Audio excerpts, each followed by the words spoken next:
welcome everybody. Sorry we've been away for a long time. Welcome back to the TuVues podcast. Happy Eclipse Monday. We're excited to be back with y'all for a fresh new season of us. Once again, I'm Dr. Keith. Got Kev G on the other side. Holla at him, Kev G. Man, I'm going to tell y'all why we ain't been back. I'm blaming it on Keith. Y'all know I'm blaming it on Keith. No, Keith the reason why we ain't been back, people. I'm telling you that right now. Why? Keith the reason. Man. All right. All right, keep it Hold up, Kev G 100. in the building. Y'all know who it is. I'm your boy. What up?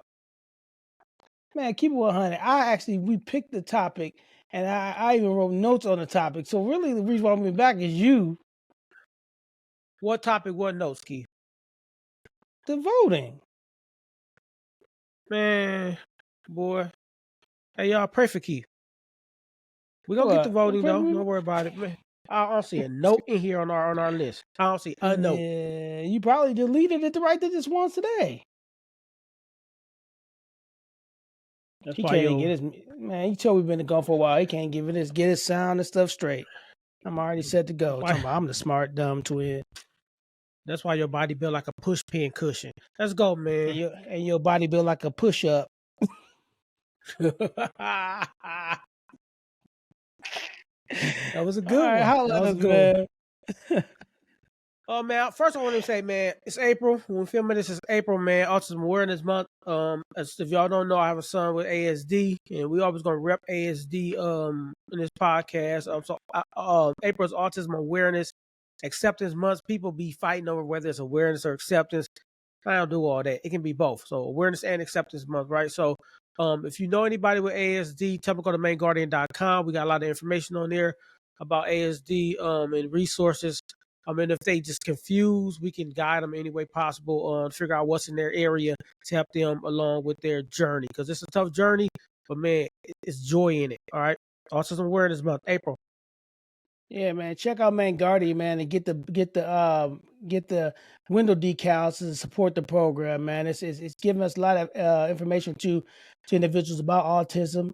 KFG started this non-for-profit, so holla at it, get a decal. Let's make sure we educate more people on autism awareness. Shout out to my nephew Caleb. Yes, sir. Yes, sir. Oh man, it's good to be back, man. I think, man, this year we're gonna add some new segments in too, but we're gonna stay with our originals for a little bit, right? So, y'all know how we all started off. Hit me up, Keith.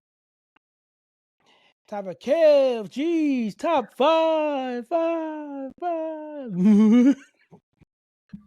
I told you not to do that no more. And I got one more thing to say. Acknowledge me. Yep. With no belt. All right, man. WrestleMania was dope, people. If you didn't get to see WrestleMania 40 this weekend, that last match was kind of dope. Check it out. All right, man. KLG's top five, man. Today's top five. We did music before, but we're gonna do a little bit of twist on this one here.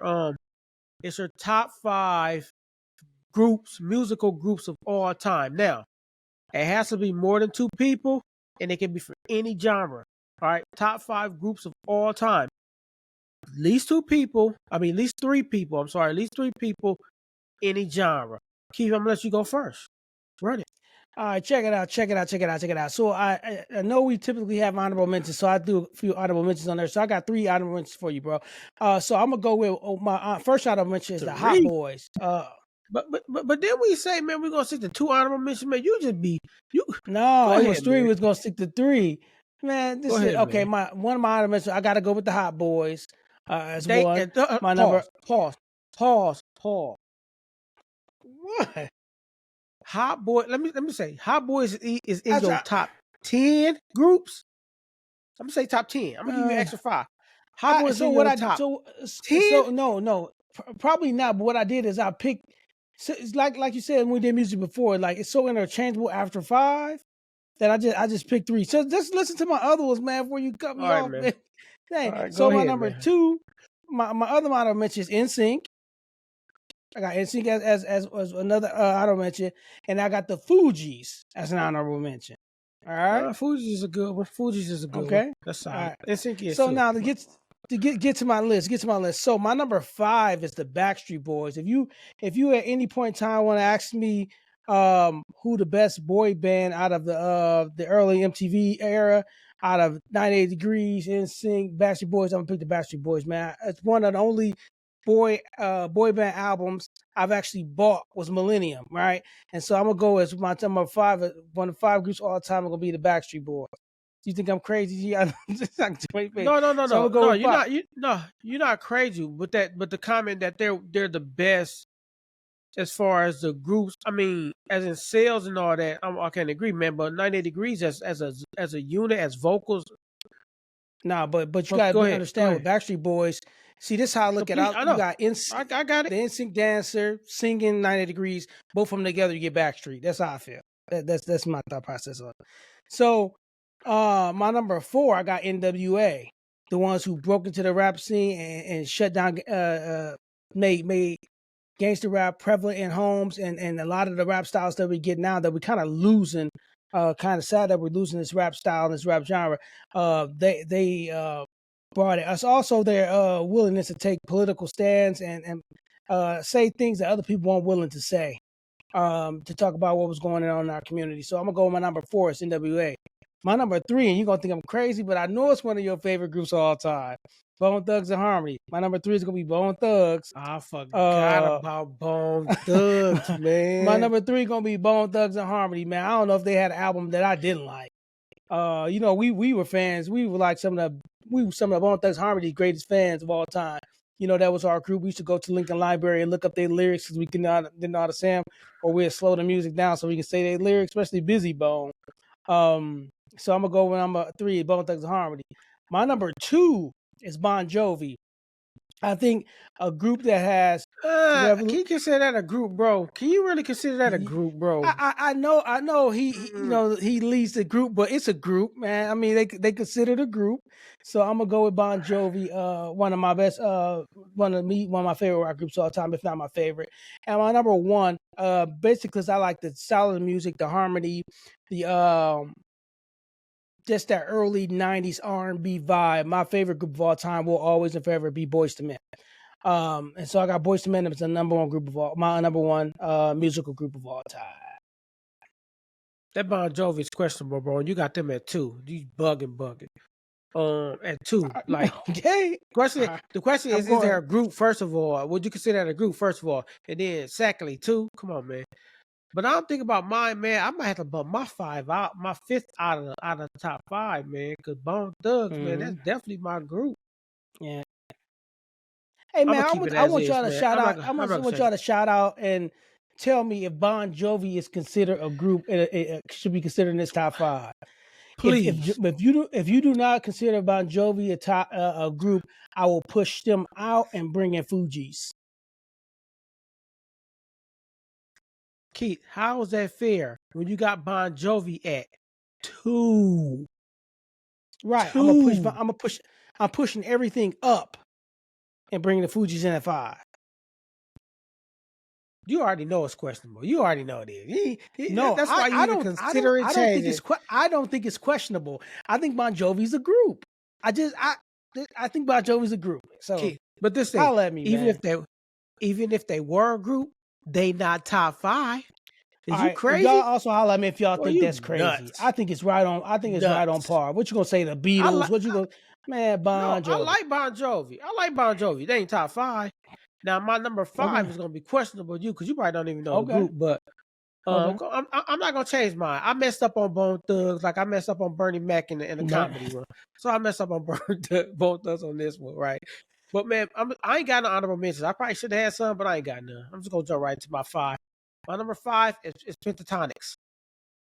Oh yeah, they dope. I didn't think about them either. It's dope. Like they're vocally dope. Their arrangement's solid. Pentatonic is one of the best acapella groups. Is the best acapella group ever.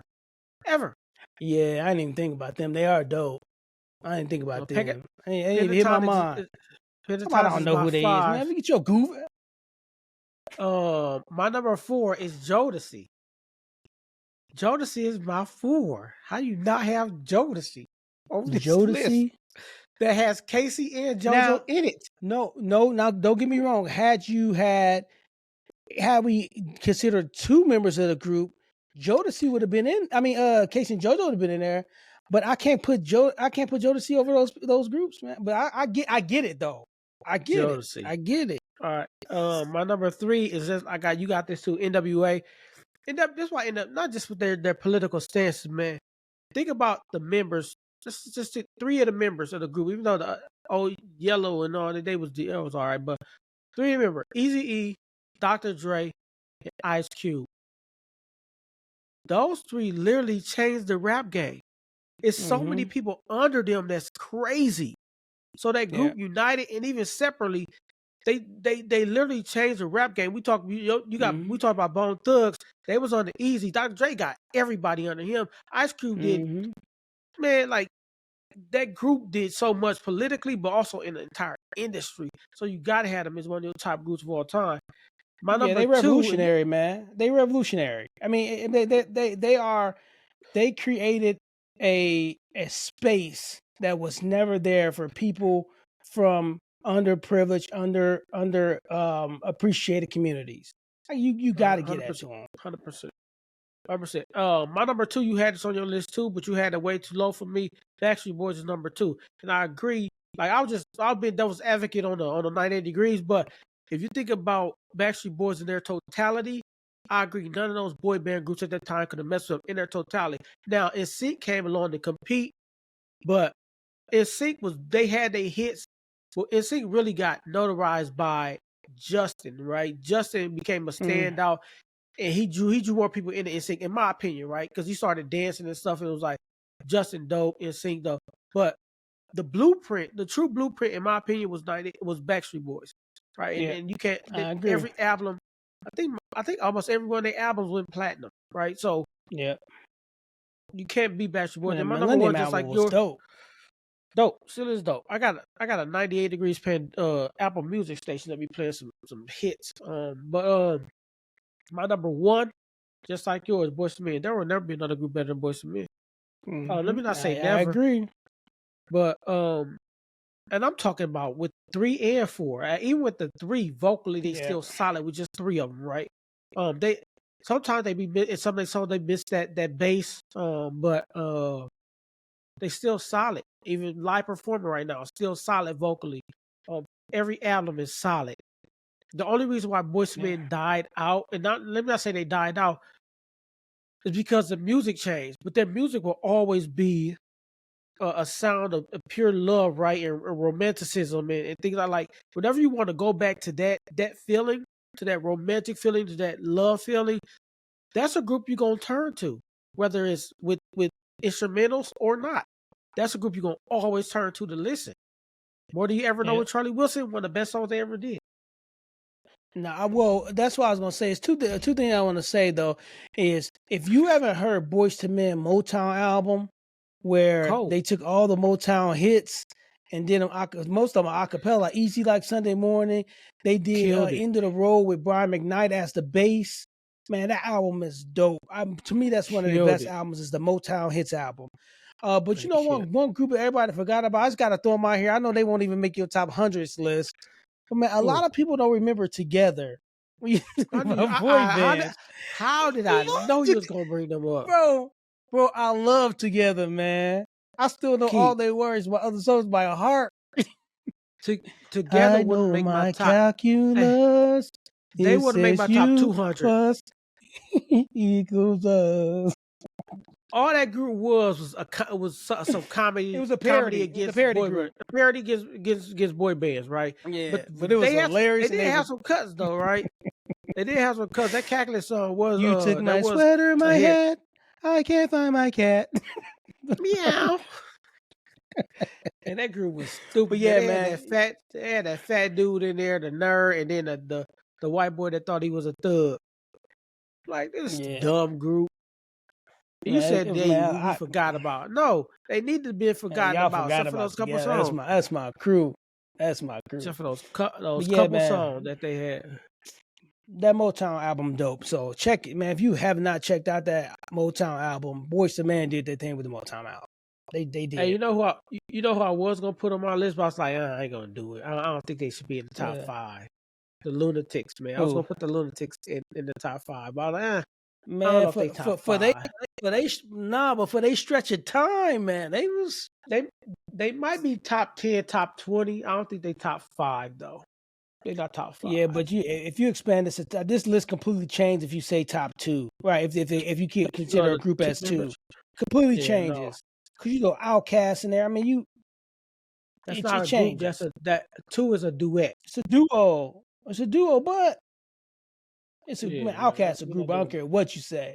I'm trying to think somebody else that was a group that was solid. You got Wu-Tang. Wu-Tang was gonna be like my 6. Wu was gonna Tribe be Called my Quest. 6, man. The band. Roots. Yeah. You The got Roots ain't a group. your Like then the you Roots got is your a other ones. group. Go ahead.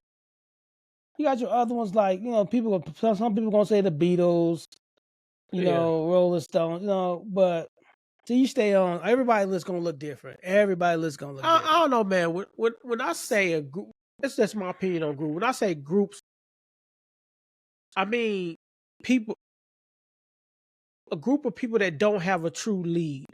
That's what I think of when I think groups. No, There's it's not fair. Like, So I know. That's what I'm saying. This is my opinion of group. There's no true like. You can say Rolling Stones or Aerosmith, but who was the main singer? Like, there's only one person that sung. That's it. But what's Aerosmith without Slash? See what I'm saying? Like you got it's a group. I don't disagree, man. But this is my opinion of group.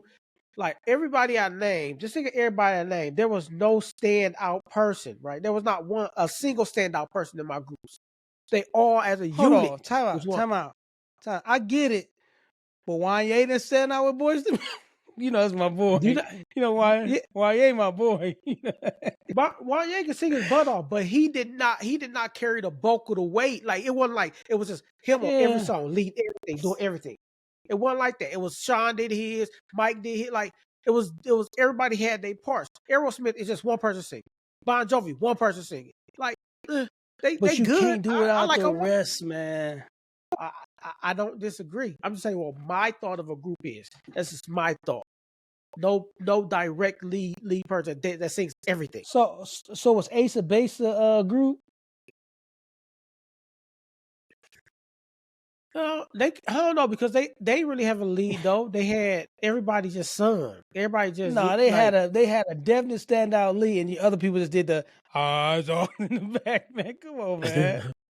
I don't know, man. I'm just saying. What I said.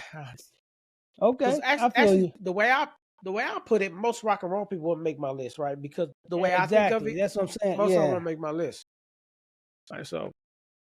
All right, let's know, man. That's top 5, man. The top 5 groups of all time, any genre. It has to be at least 3 people. That's our list. Another list that might fluctuate between each person.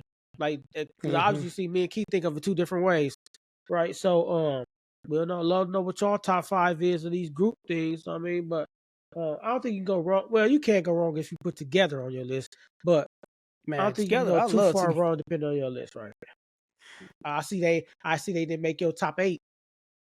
Man, they wouldn't make my top. I just like Together, man. I thought their music was funny. They wouldn't make my top 2,000. A couple songs that was funny. That's about it. All right, man. That's top 5. Here we go. So y'all know on our last couple episodes, man, Keith is struggling on these dad jokes. He was struggling on these dad jokes. Yeah. Hopefully he can redeem himself today, man. So we're gonna go right into it, man. Dr. Davis's dad jokes. Dr. Davis's dad joke. I'm gonna make it quick, man. I had a full clip, man, but I got talked out of a couple of them. I thought it was even funnier than the ones I got today, though. So here we go, man. I'm gonna start. I got 3 quickers for you, kid. All right. What did the grapes say when they got stepped on? What did the grapes say when they got stepped on? It's easy, man. I'm crushed. Nope. Nothing. It just whined.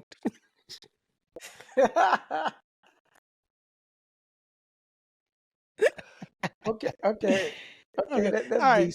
decent. All right, here go another one. I got hot, man. You probably know this weekend, man. I went to the hospital. I got hospitalized, man. I was in a peekaboo accident, man. They put me in the ICU.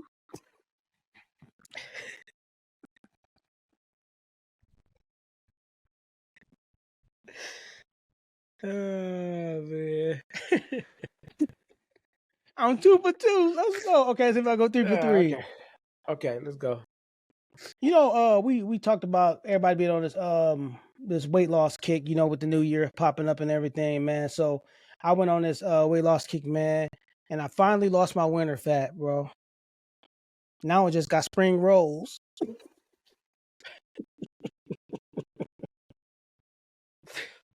Okay, 3 man. for I 3. give you 3 these. for 3. 3 for You know what? 3. I give you these, man. I give you a 3 Hey, for 3 on these, man. hey, I give 3 I'm for 3 can on I give these. you a quick one for free? And this is probably Go ahead. going Go it's ahead. going my 100%. Here go a quick one for free, man. This is a quick joke, man. 2 sheep walked into a baha.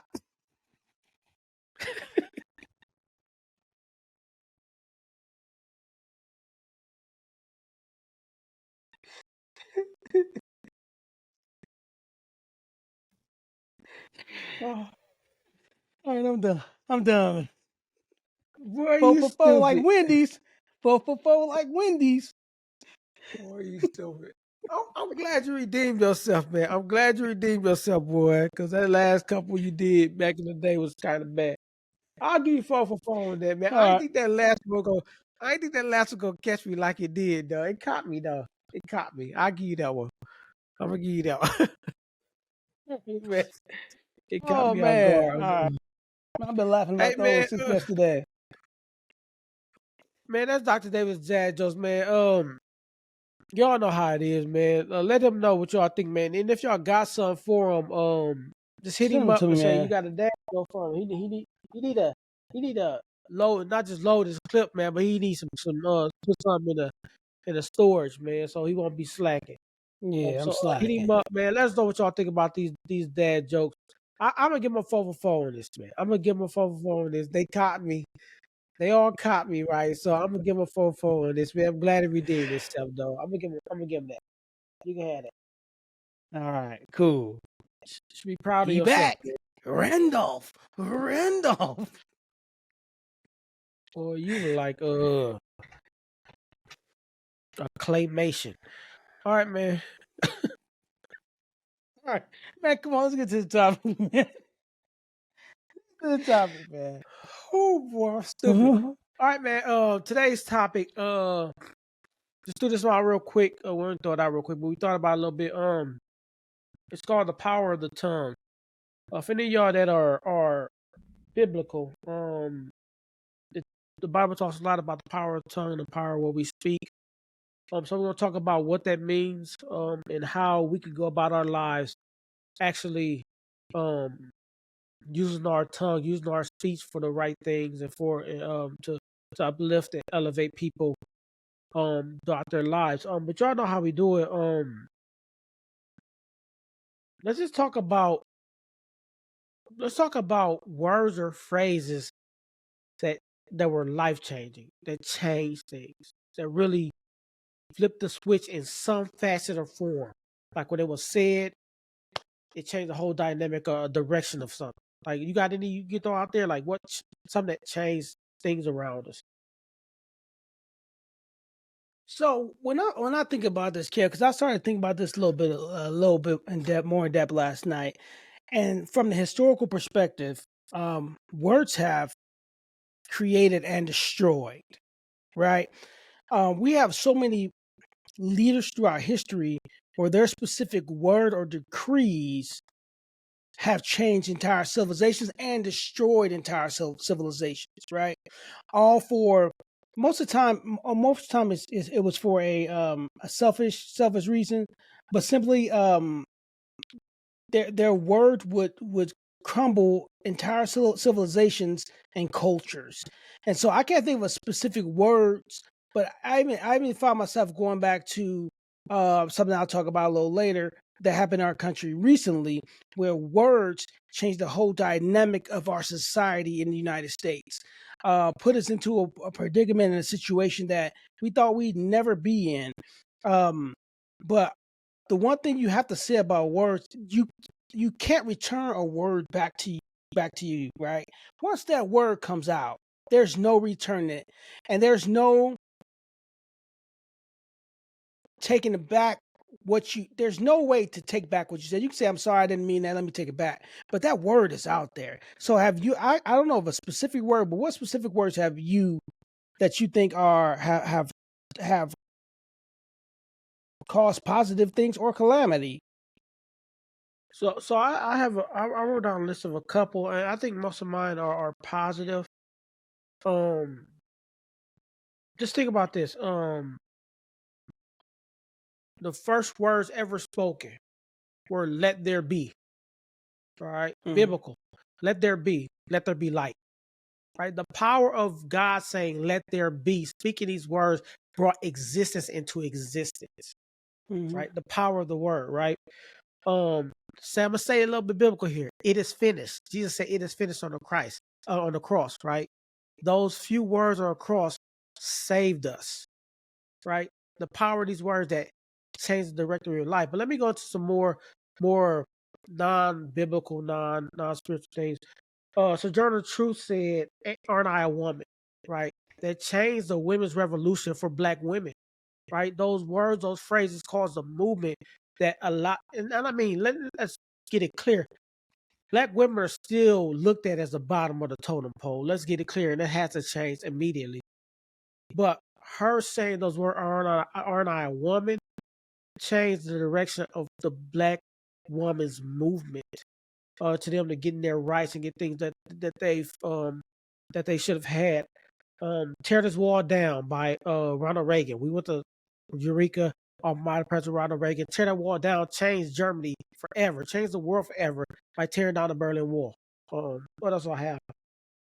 This last one. Galileo. We just had an eclipse today, right? Galileo. He said, "I hold the sun to be situated motionless in the center of the revolution of the celestial orbits while the earth rotates on its axis and revolves around the sun." That changed astronomy.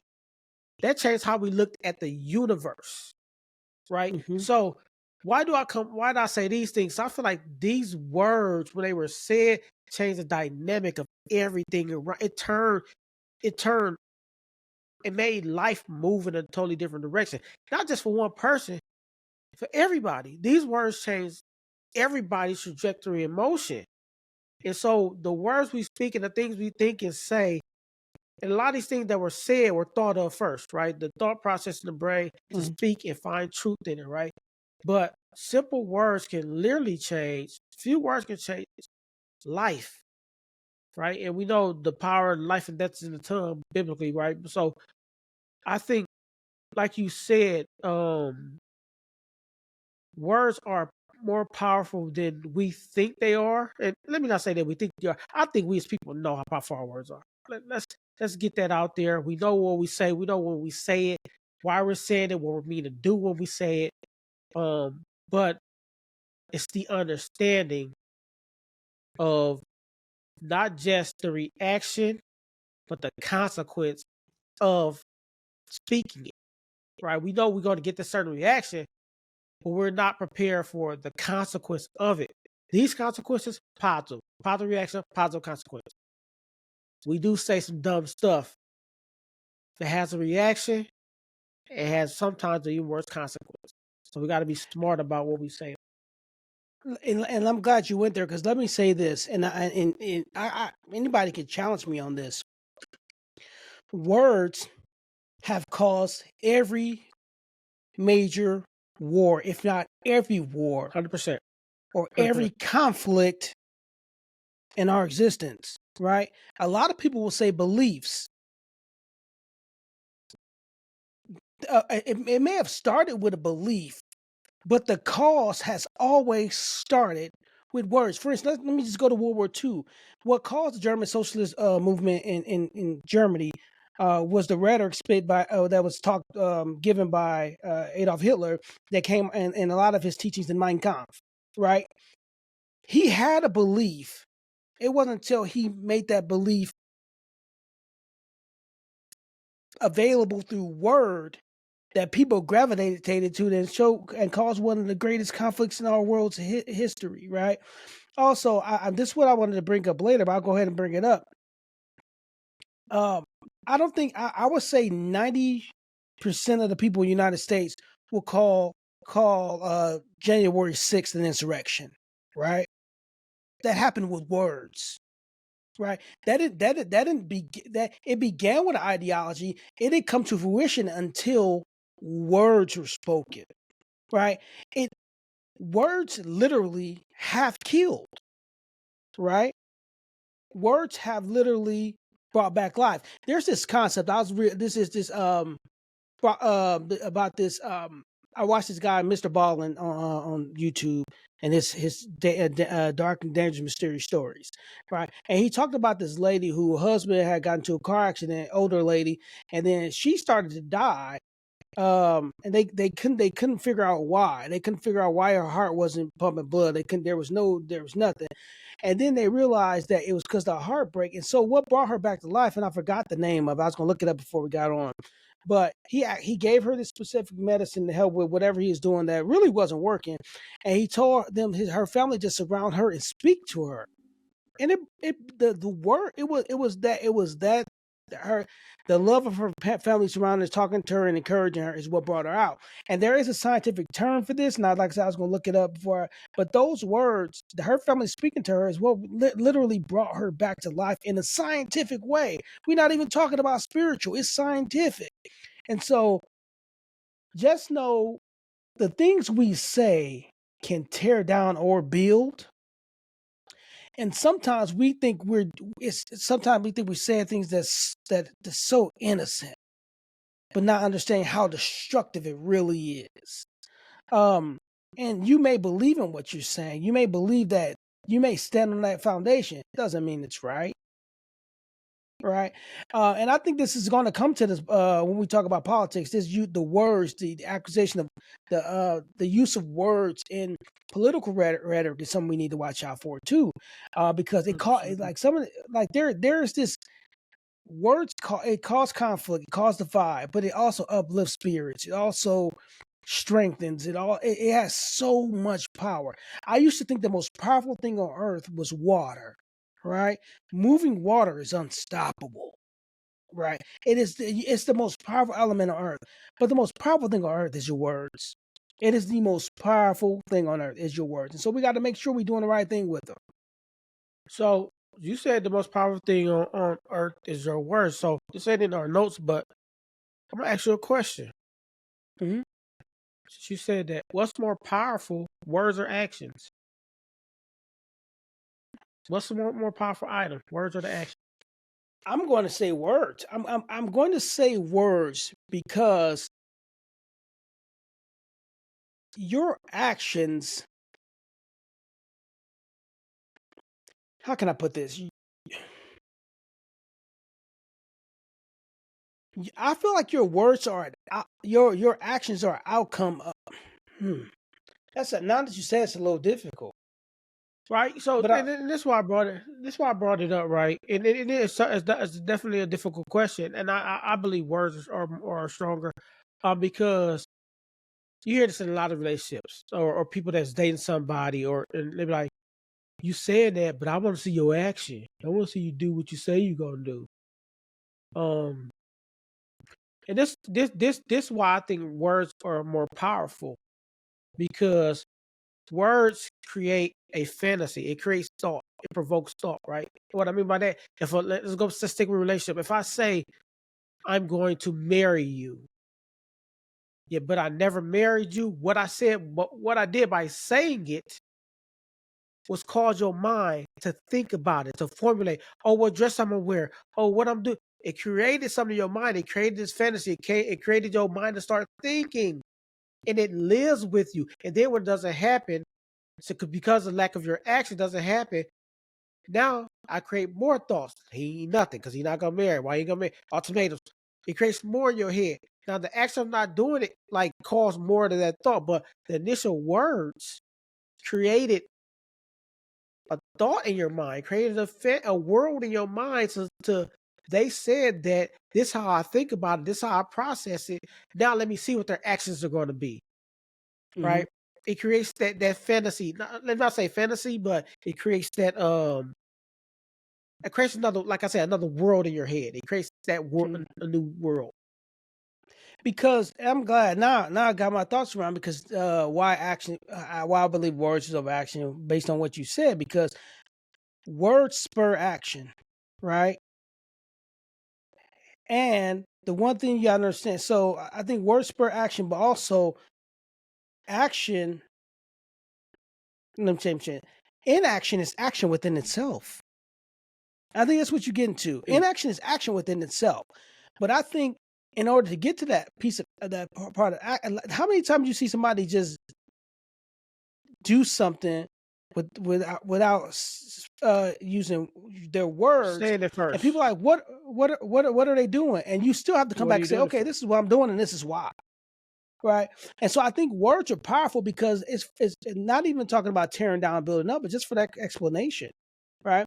Action, like you said, I can tear you down without hitting you physically or touching you physically. I can destroy your whole psyche and everything by using words. And I think that's strong. I can build you up and make you a stronger person and believe in yourself and want to go take on the world with my words. I could change the whole direction of your future with my words, or my future with my words. And so that's valuable. Now there's going to have to be action to back some of that up, but I think the words spur the action. Yeah. So like I said, earlier, and the way I put it is, words create like you said, words create the action or reaction, which then creates a consequence, or what's the opposite of then creates some type of consequence, positive or right? negative. Like positive or negative, right? So the words create an action or a reaction that creates a consequence, right? So I think words are more powerful, because like, again, I just personally think somebody say, Kevin, I'm gonna do this, in my mind I'm creating, they're gonna do this. It creates my mind that they're gonna do an action, right? That they're gonna do something, right? It creates this world, and I feel like that's powerful, because if you can get into my mind, then you're doing something, right? If you can live in my mind for that moment, then you've done something. An action can't really live in my mind too much, because it could, but I think words live longer. I think they live longer in your head. That's my opinion. And so tell me if I'm wrong. You could take every invention ever made, and I will tell you, words did more to build our society and our world to where it is now than any invention. You can argue the wheel, you can argue steel, you can argue hydroelectric power, whatever you want. But I can tell you, the major changes of our livelihood on this earth, the most of words have more effect on that than any action or invention ever created. Right. And that's what that's how we have to understand that power. Because sometimes we use our words carelessly, and that's not fair to you or the people around you. And I think if we knew the power of our words, if we knew the power of listening to others' words, that's very key. Listening to other people's words, then I think we can see some changes in our society for the better. Now, a lack of this division to be not eradicated, but lessened. But I think we come out with we allow our beliefs to guide our words, which is fine. But we don't prepare our words for what we're trying to present. Sometimes we just speak on what we believe, and not caring how the person in front of us is going to or are receiving it. And that's dangerous. That is dangerous to them, but also you. And I'll talk more about why it's dangerous to you. Because let's get into that, right? So let's talk about what is the process of this talk of this communication? I know we did a topic on communication, but just a little bit deeper. What does that process look like about how we should move in this area of our speech, of our talking or communicating with individuals, no matter the relationship, right? What does that look Mhm. like? I think the concept of speaking off the cuff has to go, right? I 100% think agree. when we talk, we have to be strategic about how we talk and how we respond, right? And I ain't gonna lie to you, I'm still not good at this, right? Because you know my concept. When you coming at me, coming hard at me, my concept is you about to get this work, right? I'm gonna meet you with that same energy. But sometimes that's not good for you or the people around you. But you have to be strategic about what you're saying, how you're saying it, and why you're saying it. If you don't, your words can be misunderstood, uh, um, misused, can be manipulated, um, and could cause destruction that you don't intend to cause. So first, you got to think about what you're going to say, analyze it, and be strategic on what information you're trying to present. Because if you're not presenting in a way where it's receivable, you just wasted time. You have to present your words in a way where it can be received by the person you're speaking to. And sometimes off the cuff doesn't give you that opportunity. No, I agree. My bad. I had to unplug my computer, but I agree that off the cuff is a problem, and usually when people do it right, they just think about whenever somebody spoke off the cuff to you or anybody you've heard or listened to. It seems like it's always mostly when it's two things: anger, or we talk about this in relationship process where they're not. We're so quick to rebuttal, right? It's always seemed like it's always those two where people just like quick to do it off the cuff and just say things that's on their brain. Now, the thing about saying things off the cuff is that it's something that you wanted to say. It's 100% something you Hmm. wanted to say. The key thing, like you said, like I think we have to take time to formulate how what I say. Go back to what I said. What's the action or the reaction, and what is the consequence? Hmm. How I say things like we talk about our football teams too, and I was going to talk about this later. When we talk about like how do we talk to each individual sets of people, like when we coach football, we tear people. We if we need to get on a kid, we tear them down and build them up in the same breath. We took our kids and we need to get on them. We tear them down and break them up in the same breath. Off the cuff doesn't allow you to do that Hmm. because you're speaking so fast on it that you're not thinking about the action or the action or the consequence. You're just trying to think of how you feel once you say it. It's selfish. Speaking off the cuff is selfish. 100% Hmm. selfish. And I'm gonna say something, and I promise you, this is not political. I'm not taking sides. I'm not taking. This is not political at all. But I want to talk really quick when we talk about this about talking off the cuff and the damage it possibly can have. I want to talk about our President Trump. All right, and I want to say this. I can almost I believe that it was not his goal in what he said to cause an insurrection. I don't think the goal was an insurrection. I don't think the goal was to go kick down the doors of the Capitol. It wasn't the goals of his words, but his words led to that. You see what I'm saying? Like, that's the power of your words, right? Even if you don't mean it to go overboard, even though you don't mean, and like I said, off the cuff will cause that because even if I don't mean to hurt you, without me thinking about what I'm going to say and being strategic on how I say it enough to let it land softly, then it's going to land however that person's ears take it. And it's going to cause whatever it's going to cause. The consequences of you talking about because it's going to happen. So I just think it's very important that we understand that it's not about you, not yet. Because I'll talk later about why it's about, when it becomes about you. But it's not about you. It's about the person you're talking to receive the concept or the information that you're presenting. And you can't present that information in a way that you would receive it. You have to present in a way they will receive it.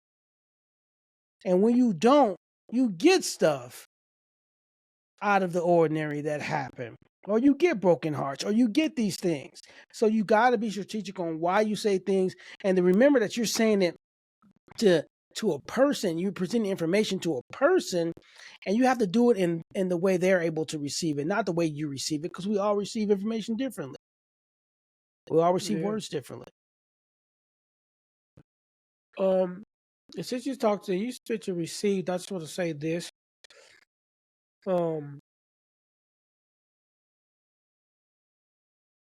Talking behind somebody's back is detrimental also. Because here's the thing. Though they're not hearing it, someone else is. And I'm going back to this environment that you create in people's head. So if I go to somebody and say, I can't stand Keith, it creates those words, though it's not hitting Keith directly, creates an environment in that person I told. Now, if that person goes back to tell Keith, now you have two people that have environments in their head of what you said. And I don't know about you, but if somebody tells me something bad about somebody else, I don't trust the person that just told me. I don't trust you to tell me anything that you won't say anything about me at that point. So now you create an environment in my head, and then when I go tell Keith, like, such and such said this, you have two people that you have spoken, that you have put in, and I won't say evil, but you have put that you have put in a detrimented mind state. That now they have this process of thinking of something negative that you said, right? Talking behind somebody's back is actually worse than telling somebody something straight to their face because of that reason. You create this dynamic environment in multiple people. That's detrimental to you and that entire community. Because now they all looking at you different. Because think about it, even on the flip side of what you said, though, even if they do believe that, oh, you talking about Keith, then you've caused somebody to make a judgment about somebody that they probably didn't feel the same about or don't even know. You know what I'm saying? So here's my thing, Kev. If you gonna say something behind somebody's back, stand on it in their face. That's all I'm saying, right? Never say, even if you're gonna say something, don't never say something behind somebody's back that you wouldn't say. Yeah, that's I said, and that's the way I feel. If you gotta disguise it, if you gotta go, it's the difference between saying it behind their back, in my opinion, and going behind their back and saying it. You know what I mean? Like if me and you talking, I'd be like, I would be saying like, oh man, buddy, tripping, blah, blah. If he come up to me and say, yeah, you tripping, right? But a lot of times that talking behind the back is kind of like, I want you to feel my pain. I want you to feel how I'm feeling. I want you to feel my frustration. But that's not good for you, and like you said, the person you talking to either, right? Because it either puts them in a certain mind space, and it creates a dynamic, this detrimental dynamic between multiple people, right? Keep that stuff to yourself. So, right, keep it to yourself. And just to be clear, TuVues ain't perfect. I've had a situation like I've talked behind people back before, and it's been detrimental, right? For instance, full transparency, right? I felt a certain way about our high school when it came to bringing in a new coach, right? Felt a certain way about it, and I just felt like they need to go another direction, and do things a little bit differently, and not bring in an old coach, which was my coach, right? I love my old coaches, right? But I feel like my school needed another direction, an old school direction. I spoke on that, right? And they got back to people. I still stand What you on what said. how I feel about it, right? But I'm not happy about how it made people feel. I'm not happy about that. Now, I could have went about it another direction. I thought initially I'm having conversation with other people, right? But when it gets back somebody and it's interpreted differently and it comes across a certain way, then then it's detrimental, right? Even though the way you meant it probably wasn't how they took it and things like that. It happened, and you can't tell that person how to feel about what you said because you didn't tell them directly. I can't be mad about a how a person feel about what I said about them that I didn't tell them directly. Now, if I told you directly and you got this all up, cool, it's a whole other story. But if you mad at me about something I said behind your back, I can't be mad at you. I can come to you straight up and be like, hey, this is what I meant. This is what I said. This is what I meant. And if you still mad, then you still mad. That's an action and a consequence that I got to deal with. Cool. Right? So we have to understand the dynamic. Understand that when we talk about behind people back, we lose our right to let me not say we lose our right to defend ourselves, but we lose our right to for the initial step of explanation. Right, we lose that. We don't have that. They're going to formulate that automatically on somebody else told them that you said.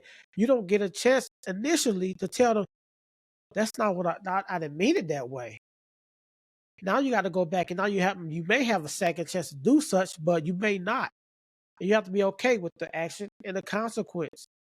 Now that lives in your mind, that lives in that person's mind, and whoever else's mind that it lives in. But like my thing that I did, I stand on it. I stand on how I feel about that because I'm a coach. I've been coaching.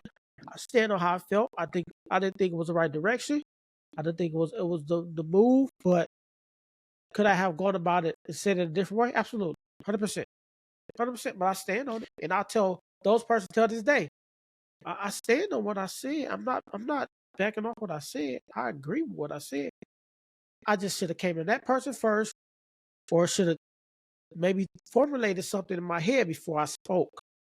Thought about it, processed it, right? So Yeah, but part of that is like you ain't saying my bad, like my bad. I ain't mean it that way, because I think people got to understand that you can mean what you say and say what you mean, right? I believe this, but what you're saying is you couldn't go back and you didn't have the initial space to say this is why, right? I feel this way. I believe this is the right direction. This one ain't, and this is why, right? Because now by not having the opportunity, initial opportunity to do that, like you said, that person is able to formulate what you meant by that and why. Like they get to interpret what you thought and why you presented the information that way. The way your presentation may be like, I think it should be done this way, but you never get to explain your why. And by the time you get to explain your why, it's like it's already your why versus their why. It's always gonna be in their head. Exactly. And the thing is, even if when you initially talk behind a person back and you did explain why, I guarantee you, most of the time, the person that's going back to say something to that person is not telling that person your why. They just telling you said this thing about them. They're not telling you. Most of the time, they're not saying he said, but he said it because of blah blah. They say he said this about you. Never explaining your Davis why. over there tripping, man. Right? Never He saying said you never shouldn't saying be your why. coach. Right. So in that situation that I spoke on, like it's not gonna eat at me, right? I'm not gonna allow it to eat at me because I've tried to fix it, but I'm not gonna break my neck trying to fix it, right? Because I stand on what I said. I'm not budging on. Oh, I'm not saying I said on what I said. I stand on what I meant. What I meant, I meant. I want to see something different, right? The game has evolved. I want to see something different.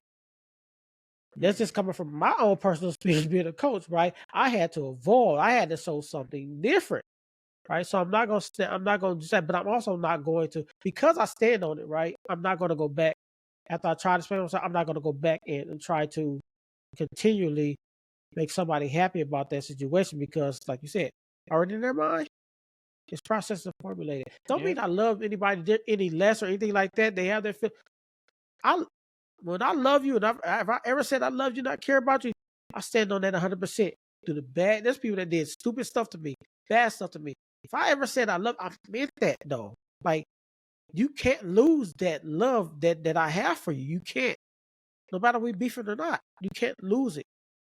So that's where. So I'm just saying that talking behind people's back has a consequence that can live in. And the same topic, the same thing I'm talking about. It did flow in multiple people's head, right? Multiple people are harboring that. You know what I'm saying? So it's not just one person that's is living in their head. There's multiple people that are holding it in their head. But again, I'm comfortable in how that situation. And if you're comfortable with doing that and how you and what you said, though, that's on you. But if somebody feels a certain way, you are obligated to explain. That is your obligation, because life and death is in the power of tongue. You have an obligation to explain. But once you do, I mean, I don't know what's more you can do. And like you said, like you're setting the foundation of the relationships you build with your words, right? And so by you thinking there was a different approach you should have took, like that kind of shifted that foundation, and now going back, it's hard to find footing for the foundation of those relationships, and that's to be expected, right? Even though you stand 10 toes down on what you said, it shifted the foundation of those relationships. Now, like I said, if you could go back and do a different way, you probably would, and it may not shift those foundations. You'd be able to explain yourself and give your why, and they be coming from you.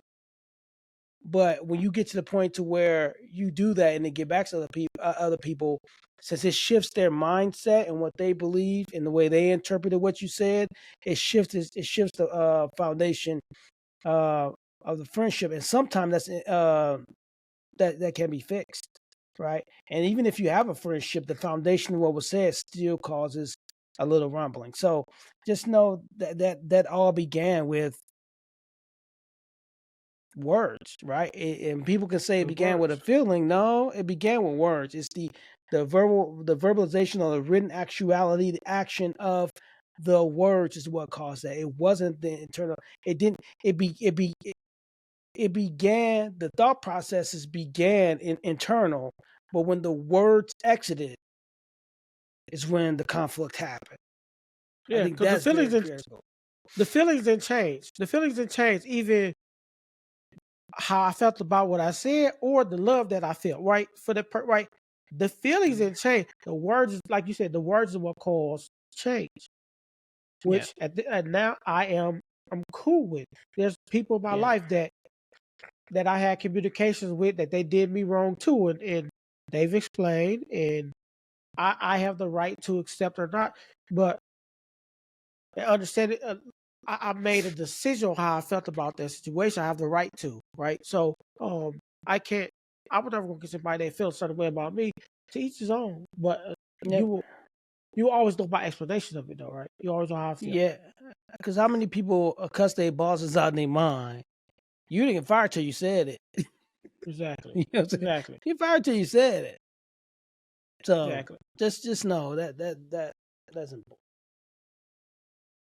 Yeah. So you said you want to talk about something. Well, I want to get into this just really quickly about power and death is in the power of the tongue, right? We talked about that, but power of death and life in your own self is in the power of your words and your beliefs, right? So there's some things we need to avoid, not only with others, but with ourselves. First of all, negative self-talk. I hear a lot of people talking negatively about their bodies, but you can say, man, this ain't where I want to be, but I know where I'm going. Like, you can encourage yourself with positive words, because when you talk negatively about yourself, you create a self-actualization that you really don't want, right? You start to believe in those words, and then your persona, your personality, who you are, starts to mold around that belief, right? That's dangerous, right? That is uber dangerous. Also, um, in any insensitive language, right? Some people think, "Oh, we say this because it's cultural," or "Man, we said this in the '90s." We're in a whole different time period. Your words can be so insensitive and not even know it. I hear some people on the radio saying some things. I'm like, man, that's now considered a derogatory term, but that's society, that their upbringing. That's the words they use. That doesn't make it Yeah. right. So we need to take inventory of the words we use around people. We have to take inventory of the words we use, because some of the stuff we used to say that wasn't insensitive is now insensitive, right? And we gotta stop passing judgment. And I just tell people this all the time, Kev. The Bible, we know I'm unapologetically Christian, right? And the Bible specifically says, "Judge not, lest you too shall be judged." But we are a judgmental society. We judge more than we uplift, and that's sad, right? I hear people, Christian people, who judge more than they minister, right?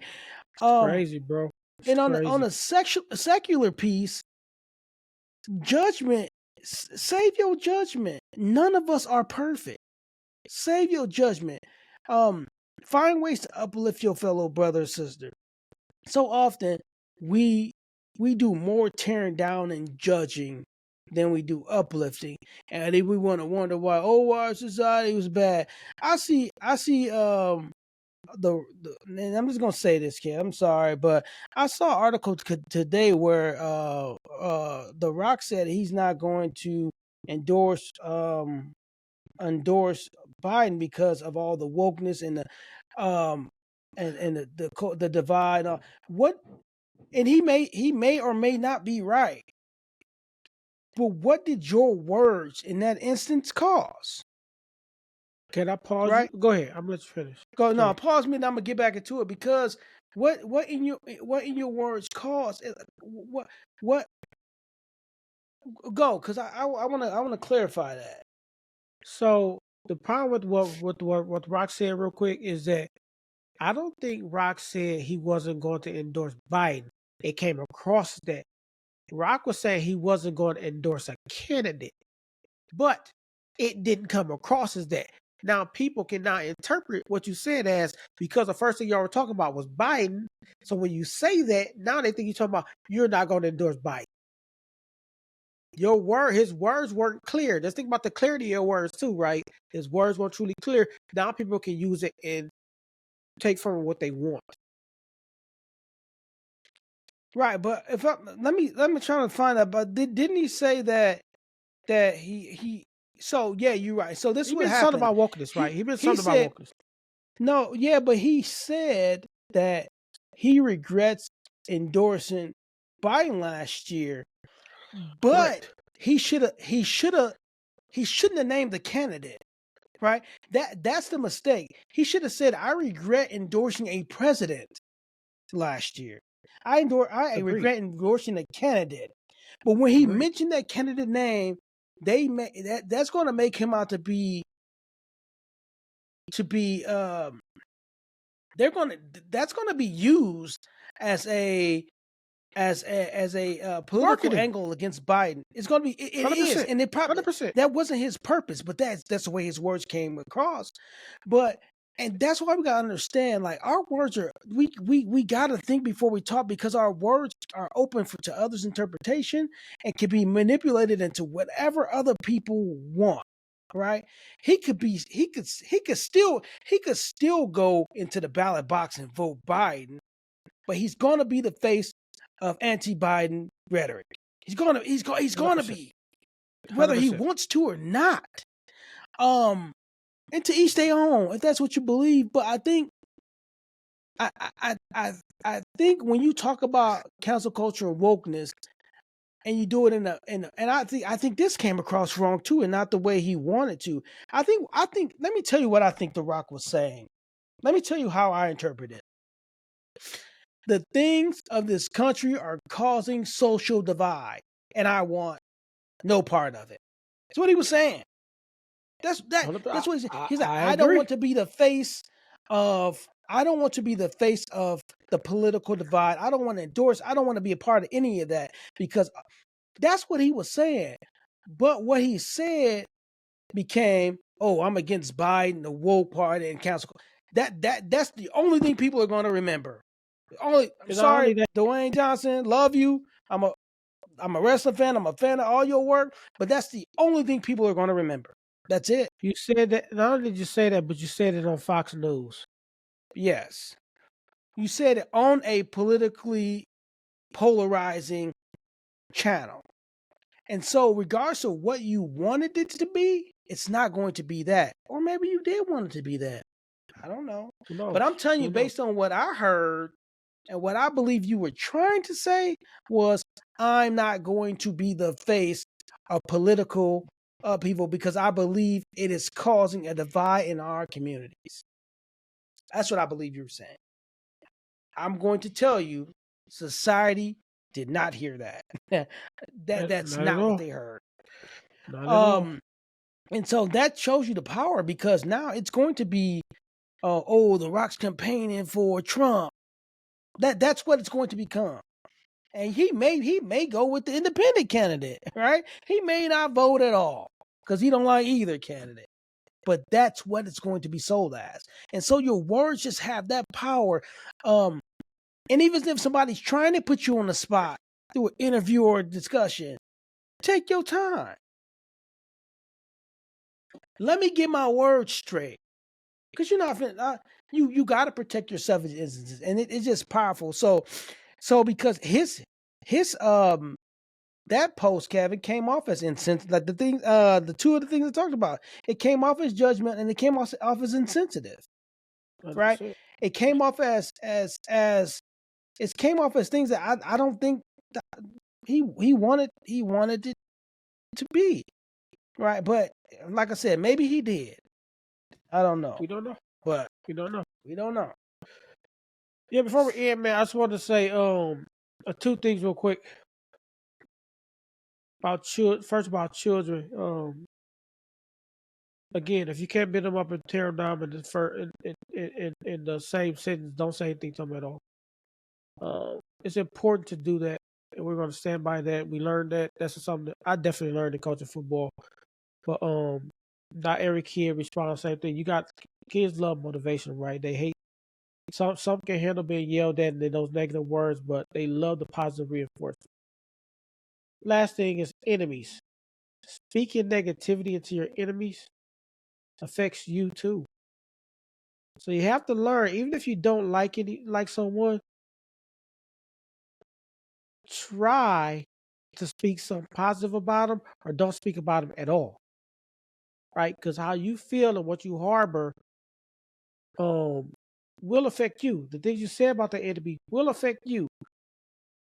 And I think that's self-destruction, because you know it's going to affect you. You know how you feel is going to affect you. If you hate somebody that much and don't like them that much, just don't talk about it. Don't speak about somebody, ask you about the situation. I don't want to talk about that. I don't want to talk about it. Don't let it live and harbor in your mind. Don't speak words of death in your life. Power of life and Yes. death is in the tongue. Don't speak death in your life. Don't speak death in someone else's life. If you can't speak life into people, don't speak. Do not speak at all. It's pretty simple. And as Kev G always said, what's your heart posture? What's your heart posture when you're using those words? About your heart posture. Yeah, where's your heart when you're using those words? That's important. And sometimes your heart posture can be full of passion, and some things might come out the wrong way, but it's up to you. You're obligated to fix it. You're obligated to fix it. Like for my situation, my passion was speaking. I'm obligated to fix it.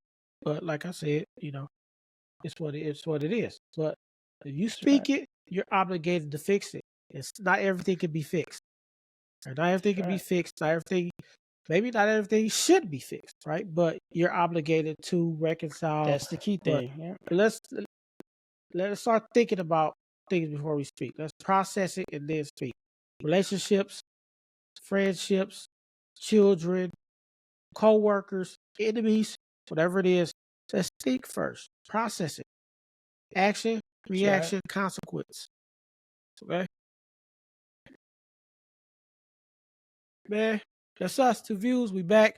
Go try to put out one of these every 2 weeks. Doing it every week is kind of, we busy, man. So I don't know if we can do every week, but so I do one every 2 weeks, twice a month. You'll get something from us from now on. If Keith stops slacking, Mhm. top 5, holla at us. Dad jokes was solid. Let us know what you think about them. Yeah, And it's give your us a topic. boys. If y'all got something y'all want to hear us talk about, give us a topic. We'll love to Hey, talk about it. So we'll touch it. Just don't be mad at what our response is gonna be. You that's might get 1 correct. view. You might get 2 views. But you're gonna get something good from it, though. That's You might right. you might not agree with it, but you'll get a view from it. Any topic. I know some of y'all want some controversial stuff, but Yeah. understand we gonna hold our views on it, and that's our view. He gonna get this work. No, I'm kidding. I'm messing with you. Feel me? No, it's the real. The real is the real, right? All right, man. That's TuVues podcast. We're gonna get back with y'all very Yes, sir. soon, man. TuVues podcast. Your boys. Yep. We out. So up out of here, man.